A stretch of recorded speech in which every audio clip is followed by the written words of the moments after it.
And the one that was previously, are you using to hide that? So then people, okay. I already did. Okay, perfect. Yeah, I would hide those and then we'll see if it posts the new one.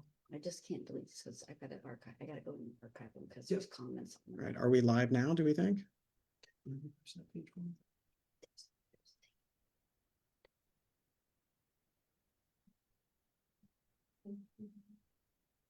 All right. I think we are live now. So we're going to cross our fingers and hope that we're all working. And if not, then, we'll try and deal with this some other time. So, Yeah. All right. So again, we're going to go back and just pick up where we left off with property taxes. Well, there's a lot of work yet to be done on property taxes. Basically, we're still at the same place we were, debating over the thousands of different measures from all angles of property taxes with no real Solution? alleviation for the burden of, taxpayers such as you and I. My caucus and I, we're still advocating for, those same measures for us to provide real property tax relief, meaningful tax relief. There's things that, there's like short-term pieces of legislation that have been passed that's really not alleviating the burden that the average Ohioan sees on our property tax bills. And so we have a way to go. We have work to do. And I'm here to fight for people, not only in my district, but in the entire state.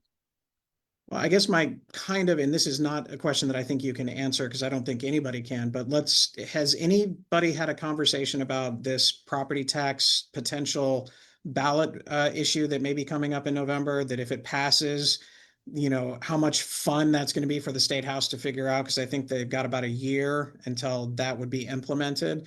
Has anybody even had that remote of a conversation of what happens if all property taxes in Ohio are abolished and what happens next? Or is that something that everybody's kind of going let's not cross that bridge until we get to it type of thing?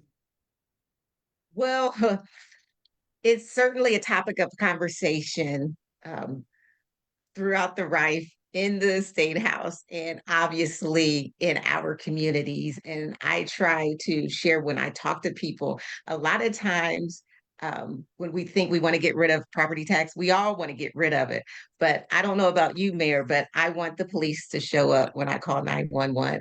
I want our first responders to come when there's an emergency, not only for my family, my mother, but all of us.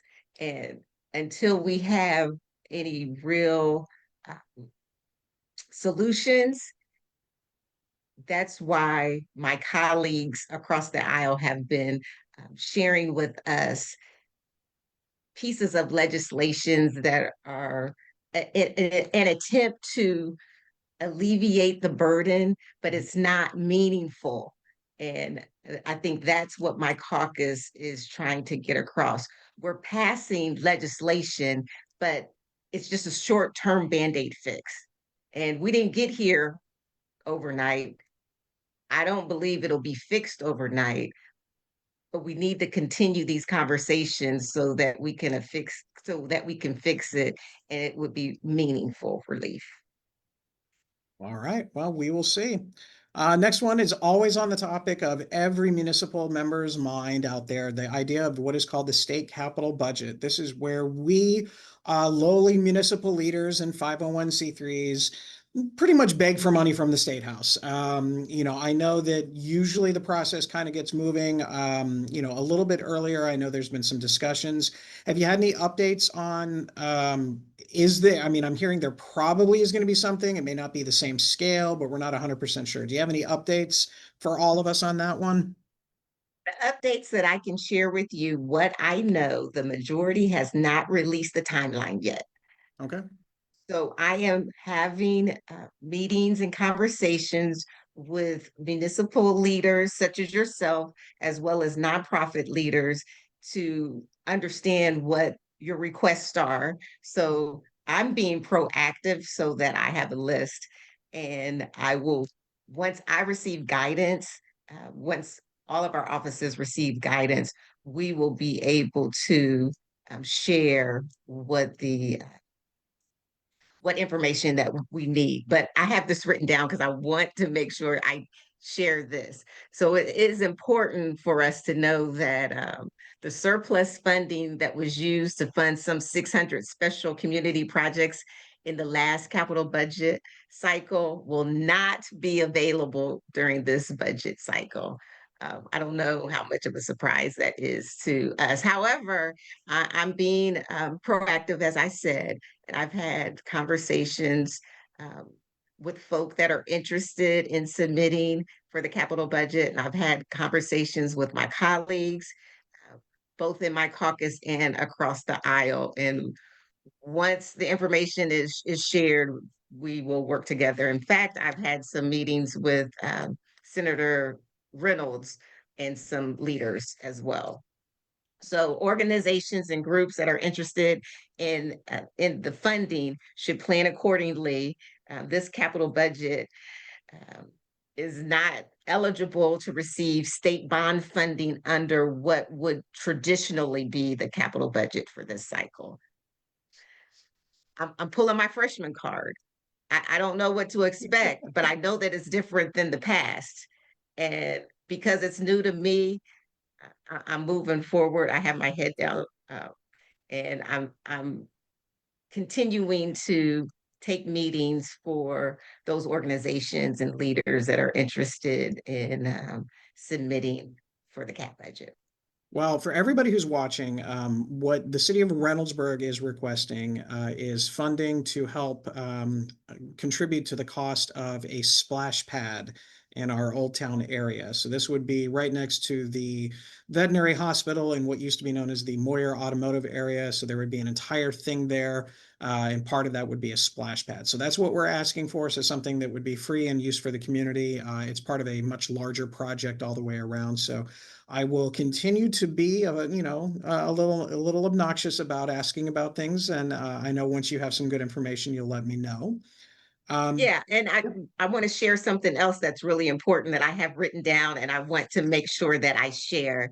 The state has historically earmarked 150 to 200 million for capital impactful public facing community projects, 600 million for schools for facilities improvements or construction projects, several hundred million for capital projects or higher education at higher education institution, and smaller pots of money dedicated to capital projects for state agencies and infrastructure projects through the Ohio Public Works Commission. So I want to reiterate that I'm still accepting requests to meet for the capital budget. And as soon as I know guidance, you all will know guidance. I appreciate it. Just got one other kind of question. There's been a lot of talk about some potential voting laws and things of that nature that have come up.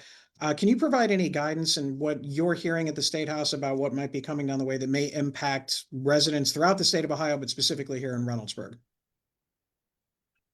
So, back in November, there was Senate Bill 293, and it passed party lines, and it will become law March 20th. And I am not happy to report. It was a gut punch that the bill now invalidates absentee ballots that are received after Election Day, even if it's postmarked before the election day. So that means thousands of ballots will be rejected. And it's not because of the voter, it is because of this law. It's because of the post office, essentially. So we will have folks disenfranchised out of letting their voices be heard because they are voting absentee by mail. And that mostly affects our senior citizens, our rural voters, college students. Shout out to the college students out there who I can personally say I stayed on my two younger kids when they were in college to vote absentee by mail. And they were in school outside of Georgia. I'm sorry, outside of Ohio. I'm in Ohio, not Georgia.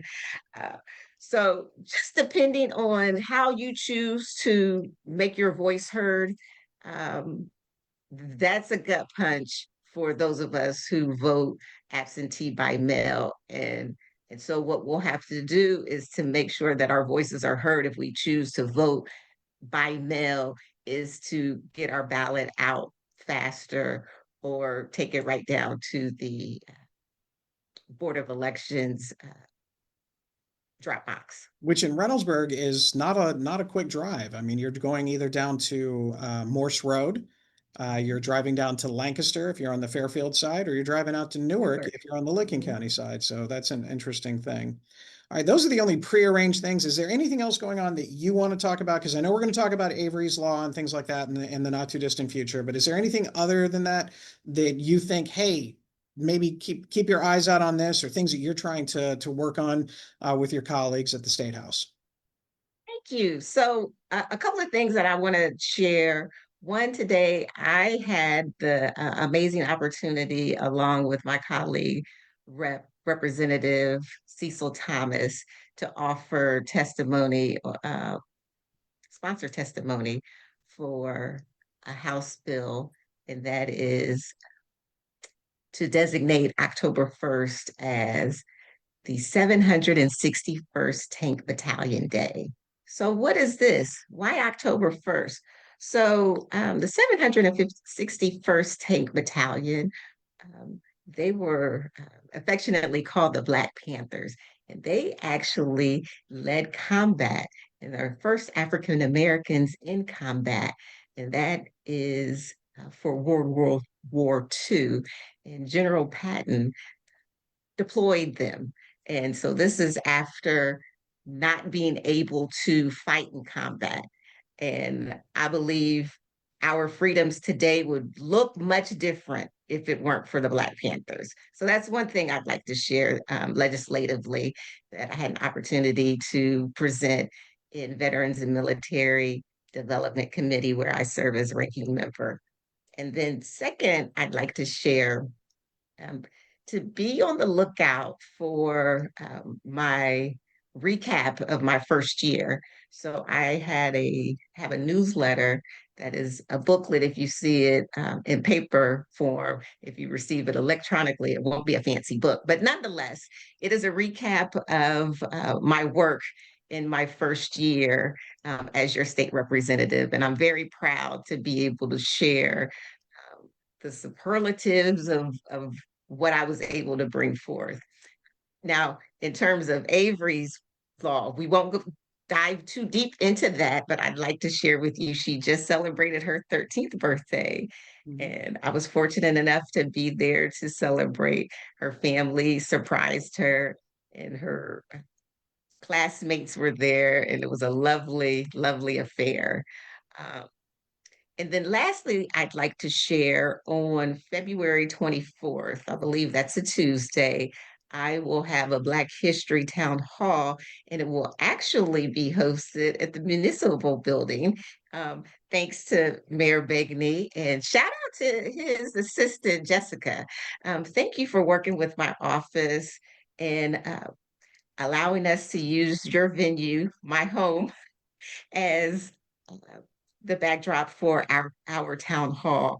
And at the town hall, we will discuss, obviously, legislation. We'll have some agencies share resource information. But the big idea of this town hall is to highlight the 761st Tank Battalion. And so we'll have some video clips, and Rep. Thomas and I will offer remarks. And we're planning a good town hall. We'll be able to share some information. So Just a that's what I couple have weeks to from share now. with you. Yes. All right. Well, if you can And bring a tank here, I'm all for that too. So, I don't think I'll be able to bring a tank. I might have a picture. okay. Uh, but Rep. Cecil Thomas will be partnering with me. And so I'm bringing him to Reynoldsburg. So we'll roll out not the red carpet, but the purple and gold carpet just for him. Sounds good. I'm gonna see if we've got any questions. All right, so we have not got any questions. You are welcome to stay on as I kind of go through the rest of everything, but I know you are busy, so if you've got to go off and go ahead and make some laws and all that, that's good. I did find it funny you mentioned yourself that you are a freshman right now, and I know that today is always a fun day for people who are in elected office because it's filing day. I know you filed, and best wishes to you as you look to become a sophomore in the state house moving forward. But I think at this point in time, yeah, you're probably a little bit more senior than that. You know what's going on. You've gotten some good things done out there. Well, thank you, Mayor, for acknowledging my efforts. And we're in this together. I Mhm. happen to be in this seat, but I am representing all of you in House District 5, as well as the state of Ohio. And so this is a real partnership. This is not me by myself, it's all of us. And Yeah. so however I can be supportive for folks out there in Facebook land, please don't hesitate to reach out to me. Um, you can call my office, you can email me, you can, if you actually search out my name, my member page comes up and that'll give you all of the information. And while you're there, would you please sign up for my newsletter or at least read the newsletter to see what type of work that I'm doing? Um, and if I can come and celebrate one of your joys, let me know. I'll show up. I appreciate it. Thank you so much, Representative Lawson-Rowe. Go get them at the State House. We'll talk to you soon. Thank you. You guys have a blessed day. You as Happy well. Black History Month. Absolutely. All right, so we got a lot of other fun things going on. Big thing right now, next Reynoldsburg City School Board meeting is February 17th. That's going to be at 6:30 p.m. right here at City Hall. Did want to make a shout out. It looks like they have selected their next member of the Board of Education. That will be Kirby Samuel. So if you know Kirby, congratulate him. If you don't know Kirby, I hope you can make it out to that February 17th meeting and have some conversations with them. Also want to remind everybody for the school district that yes, it is the disco night party this weekend, Saturday, 7 p.m. There's going to be prizes for the best 70s era costume, and I'm all set for that. It's going to be a good one. There's going to be all sorts of cool things. They're going to do a bourbon poll. They're going to have a student silent art auction. They've got all the schools have kind of donated pretty cool gift baskets that you can put a silent auction on. Tickets are $60. A lot of people wait till the last couple of days, but there's plenty of room. It's going to be located at the Blacklick Park, one of the locations out there. I can never remember the specific one for it, but it basically go back by the Blacklick Park area, and one of the major event areas will be there. Basically, Debbie Dunlap gave that information out the other week. This is for funding for teachers for some of those creative school projects that they have that are a little bit more than what typical teachers are putting money into, as well as a scholarship program for that 8th grade field trip. Wanted to shout out two big things. Shout out to the Lady Raider Wrestlers on their 8th place finish out of 46 teams at the Mrs. K Memorial Invitation this past weekend. And congratulations again to those Raider boys as they're fine-tuning their run for the state championship with their 2nd place finish this past weekend. And by 2nd place finish, I mean literally it is a game of pins, and it was just a few that separated them. It came down to the last little bit. So they're all getting ready for that. We also have another event next Friday night. This is Groove and Dine Valentine for the Reynoldsburg Theatrical Company, featuring the Groove City Band. That's going to be at the Summit Area Campus Building. Tickets are $25, and Delaney's is going to be providing dinner. And I didn't want to go to this one with the state representative because they're relatively new, and I did not know how much she knew about them. There's a couple of articles out there, and I'm going to get off on a little bit of a rant on education. First one that bothers me is there was an ethics rule that was going to go into effect that would have held charter schools accountable for responding to who's paying and submitting money and funding these particular organizations. And it seems to be that a couple of members of the State House leaned on the Ethics Commission saying that if you don't drop this, we're going to pass a law to make it illegal anyway, so you might as well drop it. So yeah, ethics, who knew? Next one that's another bothersome one to me that just came out late yesterday, House Bill 671. This is going to be a direct attack on public education yet again from the State House. This one would actually allow the state to reduce their public funding to public education to any school district that is actually participating in the voucher lawsuit. That voucher lawsuit is ongoing. We know that right now it's looking about over $1 billion has been spent by the state of Ohio for privatized education as opposed to public education, which is directly really impacting everybody in Reynoldsburg and everybody in the state of Ohio by siphoning off, again, over $1 billion so far for privatized education for less than 10% of the population of the students of the state of Ohio. And now they want to put something in there that says that they can go ahead and remove your funding from your schools if they're part of this lawsuit. That is also a direct threat. It's intimidation, and I really hope the State House holds strong to that and let the courts figure it out. It's not the opportunity for the State House to basically sue when they don't get their way. I think we've seen enough of that at various levels of government. Let's let the courts deal with this one. In the meantime, I've got some good things coming up for the city. We've had a couple of meetings and some fascinating developmental videos to watch about our text alert system. It is opt-in only. We're trying to get this thing off the ground probably June to August of this year, depending on how quickly it goes. It's going to be for emergencies only, like there's a water main break, which yes, we've had a couple of those, which I'll talk about in a second. Things like that if there's an accident and things that need to be shut down. So we've got that one. Other things that I want to talk about, snow. Perhaps you saw some out the last weekend. Probably the biggest snowfall that Central Ohio's had, and I think since 2015 or 2008, depending on what weather counter you're looking at. So, there were things that we did well as a city, and there are things that we can improve upon. So we've made some changes and things that we're going to work with. But a couple of things that are out there, just to remind you that if you're a business owner or if you're just in your residence, it is your responsibility to clear your sidewalks. We went out with businesses this week and informed them what they needed to do. And some of the businesses were more than accommodating, and special shout out to a lot of the businesses out there that had people going out and clearing their sidewalks for everybody, especially on the Main Street and 256 corridor. Did a great job. It wasn't that you didn't want to do them. I think some cases, maybe they didn't know they had to. Some places had to get the equipment because not everybody had that.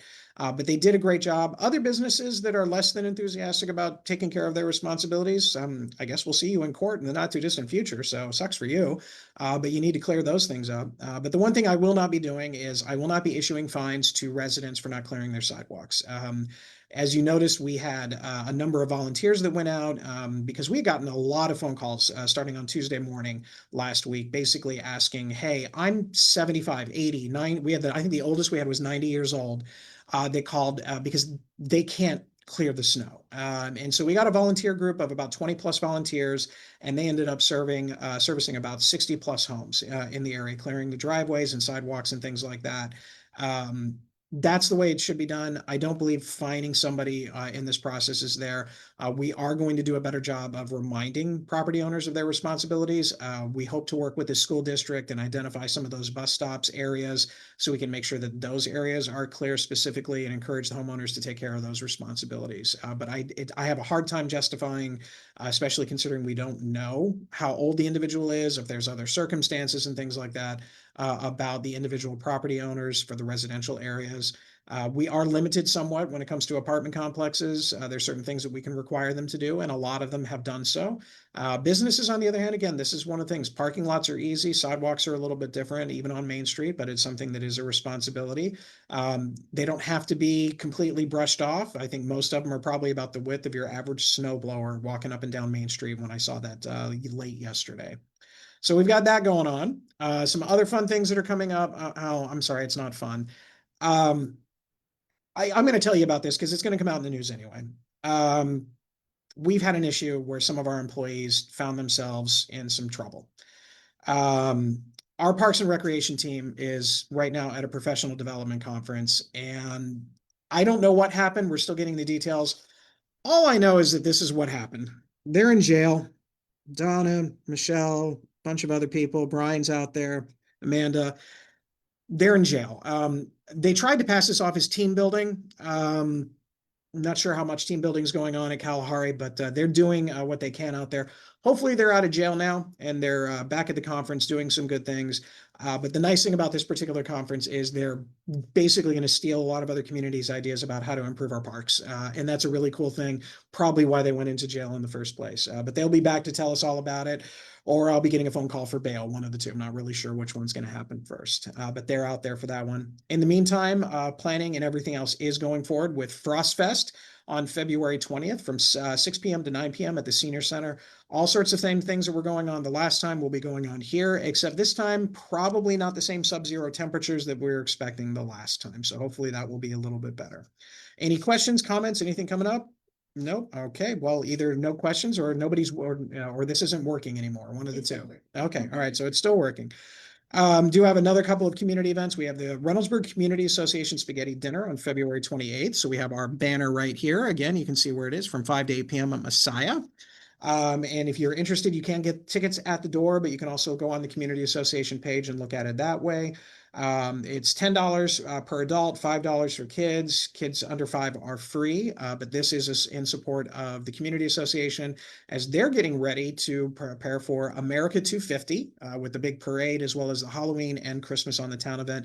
Got some pretty cool news about the Christmas on the Town event. We're going to talk about that a little bit later. I'll let the community association share that as we get a little bit further along in the year. And with that, the celebration of the US 2050, 250 years old, it's going to be great. We've been looking, and I think we've identified the band that we're going to be selecting for this one. So it's going to be a good band that we'll have there. Lots of fireworks. We're going to have a bigger fireworks show this year just because it is America's 250th birthday, and you only turn 250 once. So we'll go ahead and go forward with that. State Representative Lawson-Rowe did mention that she's going to have a town hall on the 24th here at City Hall. But if you can't get away from City Hall that much and you want to come back in just a couple of days on the 26th, we're going to have the State of the City. We're going to talk about a lot of the same things that everybody likes to hear. We're going to talk about things going on in development, the service department, our street program, parks, all sorts of other things. But I was curious, what is it that you would like to hear in the State of the City? Is there anything that you're like, you know what, I would like to know? I would like to know this.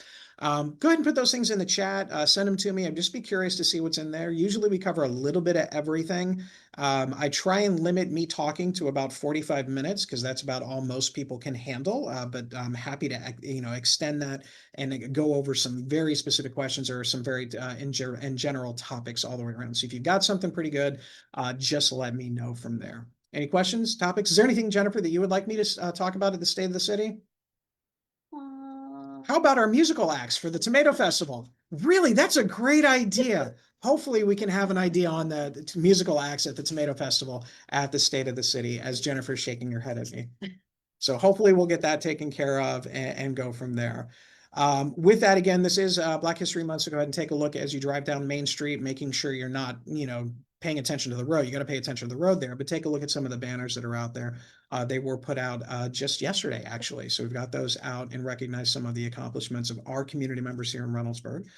We're very excited about it. I got a lot of things going on, some of which I'm holding on for the State of the City so we can have some good information there.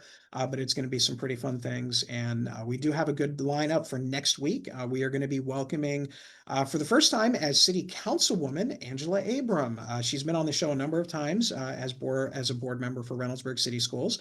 But we're going to bring her on to come in next week and talk about how she feels now that she's kind of crossed over onto the other side of the street and is working with City Council. So that'll be something that we're looking forward to. Any last second questions, comments? Nothing? None. All right, street program is out there, so you want to take a look at that. That's going to be on the agenda on Monday. So if you're curious if your street is on there, take a look at it. Assuming council approves it, which, fingers crossed they should, but you never know. That's going to be our street program for this year. Got a lot of other things going on. Snow is expected on Friday, about 1 to 3 inches. So I think it's mostly during the daytime this time. So hopefully we'll clear that out as it comes. But everybody else, stay safe, stay respectful. And as always, thank you to State Representative Lawson-Rowe for coming out. Because it's always good to have one of Reynoldsburg's own move through the ranks and represent us well. And I will say her constituent services are amazing. If somebody has a problem that is something that is outside of what a city can deal with or something like that, getting her involved is a great way to solve some issues.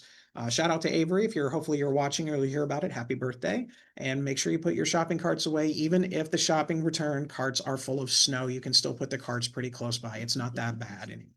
All right. Thanks, everybody. Have a wonderful rest of your week. We look forward to hearing from you. And we'll see you next week with City Councilwoman Angela Abram. Bye now.